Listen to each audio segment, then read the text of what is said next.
These are the types of finishes that's been evident today. Not on this occasion. 78. Finish requires 64. This is for a breaker throw. This 64 with Fitton sat on a double now. Well, that is an incriminating dart 29. to not Darryl requires leave 32. yourself on a double after 3 and then possibly need another one to get to a double. And so Fitton here, 32. And we saw this earlier where 3 darts were smack bang on the wire. 16. And it goes the other side, it goes inside. And Tipple here should have had a dart at the previous visit. He's only going to get 2, and that's assuming he gets a single, which he had a trouble with in the previous visit. Just because he's not used to getting over this finisher line, he's all over the place with double 13. Marker. 9. Not good enough. Darryl requires 16. A case of how did we get here for Vince Tipple. He was favoured to win this leg a couple of visits ago, and now Fitton stares down double 8 to take the lead. Wowza.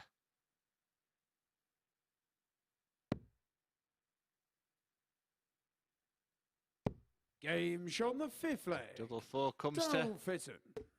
the health of Darryl Fitton there. He owes an apologetic hand.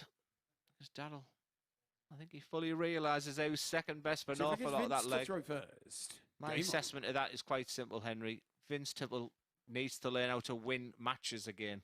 He said he's practiced a lot during COVID. He hasn't done an awful lot. He's practicing now, but sometimes you just have to learn how to 44. win. Again, get over that finishing line. He may be playing local league, and I might be talking rubbish there.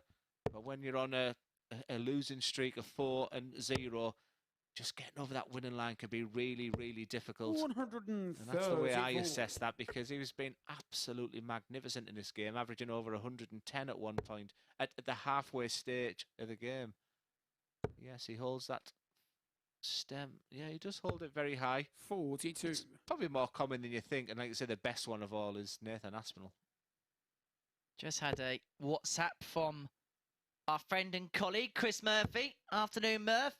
He said Steve Beaton holds the stem. 56. Doesn't touch the barrel at all. And we always rant and rave about actions, and Steve Beaton's one that we perhaps envy more than anyone else. A Vol's voice of a throw.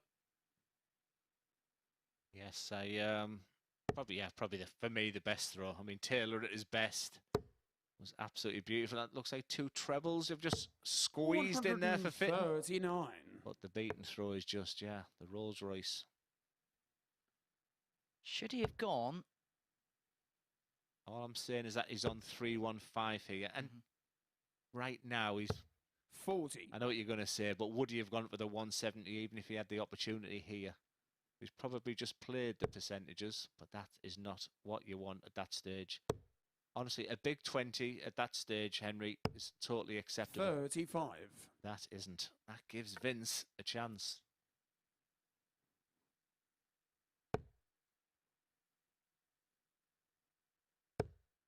And so Fitton back for 1-3-7 here. 43.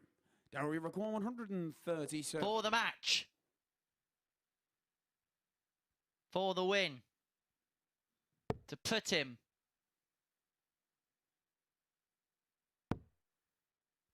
on to 6 points. Not this time, but he is going to come back. Tipple 86. back on 2-3-2, leaving himself 51 after 15 here, the Dazzler. Here's a scenario here. He should really use the bull. No, he doesn't need to now. He needs a treble. 54. Darryl require 51. I think Vince is going to be very disappointed the way today's gone. But for Fitton to go on 6 points, he'd be happy with that. And real opportunities tomorrow. Game It's Darryl Fitton. It wasn't the prettiest of times. The 117 being the highlight for Fitton.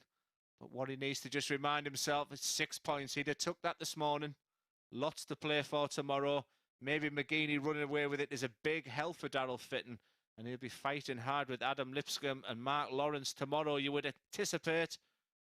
There's the 117 there, 4 from 11. But it's Darryl Fitton that comes out on top.